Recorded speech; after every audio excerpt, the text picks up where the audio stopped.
Hello guys, welcome to the class. Black manga explanation కి స్వాగతం. ఈ వీడియోలో వచ్చి బ్లాక్ చాప్టర్ 360 ఎక్స్ప్లెయిన్ చెబుతున్నాను. ఈ చాప్టర్ లో వచ్చి ఓనాజీ ఫ్లాష్ బ్యాక్ ని బాజ్రా డబుల్ ఫార్మేషన్ ని చూడబోతున్నాము. ఇక వాళ్ళిద్దరు గోల్ ని స్కోర్ చేయడానికి రింగ్ కి పాస్ చేస్తాడా, లేదా ఈసీకి పాస్ చేస్తాడా, లేదంటే రియో అండ్ బాజ్రాలో ఎవరో ఒకరు గోల్ చేయడానికి పాస్ తీసుకుంటారు. ఈ వీడియోని లాస్ట్ వరకు చూసి తెలుసుకోండి.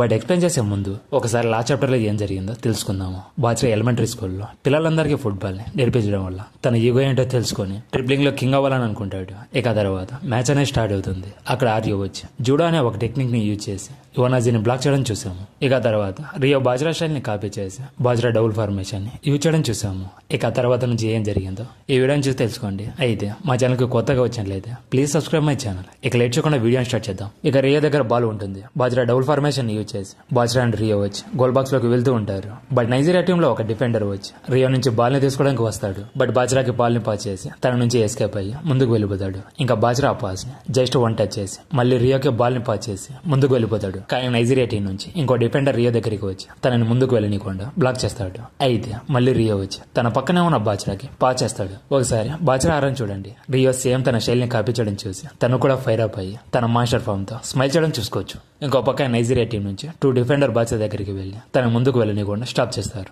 బట్ బాజ్రా మాత్రం తన రైట్ లెగ్ తో బాల్ ని లిఫ్ట్ చేసి ముందరే ఉన్న రియోకి బ్యాకిల్ పాస్ చేస్తాడు. ఇక రియో ఎయిర్ లోకి జంప్ చేసి ఆ పాస్ ని చెస్ట్ తో టచ్ చేసి తీసుకుంటాడు. అది కూర్చోసి షాక్ అయిపోయి ఇక్కడ original bajra and copy bajra వచ్చి కోఆర్డినేషన్ ప్లేయింగ్ స్ట్రెంత్ తో ఆడుతున్నారు. ఇప్పుడున్న జిబాన్ టీం యొక్క టాక్టిక్స్ అండ్ ఫార్మేషన్ డేటా వచ్చి మా దగ్గర లేదు. అలాగే వాళ్ళ లెవెల్ కి అడాప్ట్ అవ్వాలంటే చాలా కష్టం.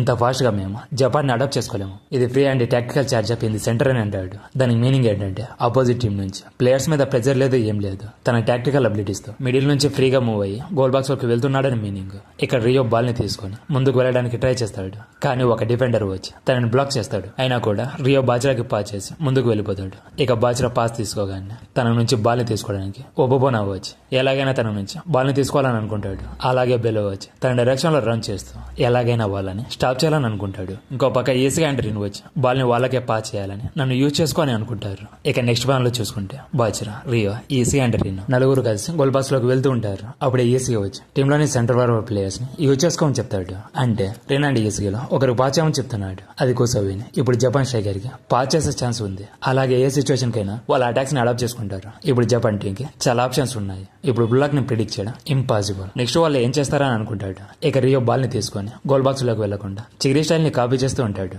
ఇక ఒబోబోనా తనని పాస్ చేయకుండా బ్లాక్ చేసి ఉంటాడు. బట్ కోస అది చూసి తను పాస్ చేయడం లేదు, తను షార్ట్ కోర్స్ ని క్రియేట్ చేస్తున్నాడని షాక్ అయిపోతాడు. బట్ ఒబోబోనాకి అది తెలియక తను వాళ్ళ టీం కి పాస్ చేస్తున్నాడని బ్లాక్ చేసి ఉంటాడు. ఇక రియో తన స్టైల్ ని కాపీ చేసి 44 డిగ్రీస్ ప్యాంథర్ స్నైపర్ టెక్నిక్ ని యూజ్ చేసి గోల్ ని షూట్ చేస్తాడు. అది నైజీరియా టీం కెప్టెన్ చూసి షాక్ అయిపోయి దీస్ గైస్ ఆర్ అన్బిలీవబుల్, ఎలా బ్లూలాక్ టీమ్ ఇంత బాగా ఆడుతుందని అనుకుంటాడు. ఇక బాల్ వచ్చి స్ట్రైట్ గా గోల్ లోకి వెళ్తుంది. బట్ గోల్ కీపర్ వచ్చి ఆ గోల్ ని స్టాప్ చేయడానికి జంప్ చేస్తాడు. అయినా కూడా స్టాప్ చేయలేకపోతాడు. అయితే రియో గోల్ ని స్కోర్ చేయడం చేసి ఇప్పటి నుంచి నేను ఎవరి మీద డిపెండ్ అవ్వకుండా నా సొంతంగా నేను విన్ అవ్వగలను అనుకుంటాడు. ఈ పాయింట్ తో జపాన్ టీం కి టోటల్ 2 పాయింట్స్. ఇక రియో గోల్ ని చూసి ఆడియన్స్ అందరూ చాలా ఎక్సైట్ అయిపోవడం చూసుకోవచ్చు. ఇక కమెంటేటర్ వచ్చి ఇక్కడ రియో గోల్ వచ్చి సేమ్ బ్లూలాక్ లో నియో యుగోస్ లీగ్ 44 డిగ్రీస్ కట్ చేద్దాం చిగిరి ఎలా అయితే గోల్ చేసి డెబ్యూట్ అయ్యాడు సేమ్ అదే గోల్. ఇప్పుడు మనం చూస్తున్నది జపాన్ ఓల్డ్ టీం ని కాదు, జపాన్ 2.1 ని చూస్తున్నామని అంటాడు. ఆ గోల్ ని భరోచోటా చూసి స్మైల్ చేస్తూ what the hell is this అని అంటాడు. ఇక నైజీరియా టీం లో ప్లేయర్స్ వచ్చి జపాన్ ని డిఫీట్ చేయడం మన వల్ల కాదు, ఇదే వరల్డ్ ఫుట్బాల్ అని షాక్ లో ఉంటారు.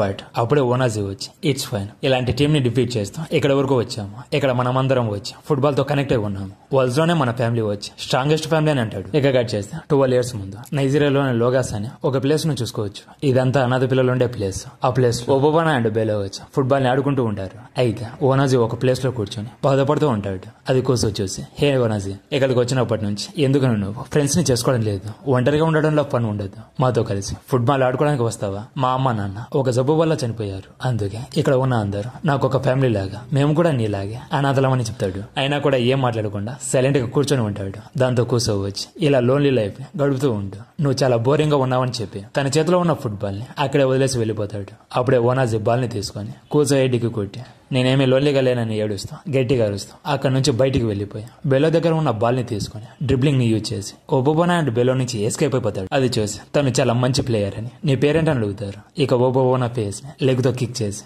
బెలోని బాల్ తో హిట్ చేసి గోల్ ని స్కోర్ చేసి నా పేరు వచ్చి ఓనాజ్ అని చెప్తాడు. ఇక్కడ తన ప్లేయింగ్ స్టైల్ ని చూసి నిన్ను కలిసినందుకు చాలా సంతోషంగా ఉందని చెప్తారు. ఇక ప్రెజెంట్ లోకి వస్తే ఓనాజీ వాళ్ళ ప్లేయర్స్ తో నన్ను బిలీవ్ చేయండి, నేను ఇక్కడే ఉన్నాను కదా, అంతా బాగానే ఉంటుందని చెప్తాడు. బట్ ఈసీగా వచ్చి అలా ఏం జరగదు, బికాస్ నీ ముందు నేనున్నాను. అలా జరగాలంటే ఫస్ట్ నన్ను డిఫీట్ చేయాలని అంటాడు. ఇక ఓనర్స్ ఈజీగా స్టాప్ చేసి గోల్ చేస్తాడా లేదా అని నెక్స్ట్ చాప్టర్ లో తెలుసుకుందాము. ఈ వీడియో మీకు నచ్చినట్లయితే please subscribe my channel. Next మరిన్ని అన్ని వ్యవస్థ మళ్ళీ కలుద్దాం. Until then by.